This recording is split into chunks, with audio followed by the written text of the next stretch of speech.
Welcome back to the Credit Society. This is a different video today. I used a CPN in order to get this 2023 Stingray Corvette.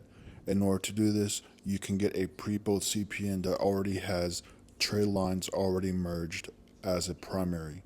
This would be under your information, and you will have a high limit auto loan that's at least $70,000.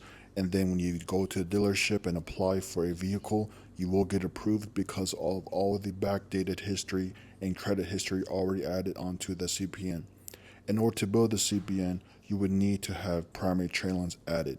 I'll leave the link on the description below. This is a car I got approved for, and you can also get approved for many more things such as high limit credit cards. A lot of people have bad credit history. A lot of people don't have credit, so a lot of people would get CPNs, but the issue is how to build it. Well, you can already get a CPN merged with primary Tradelines added.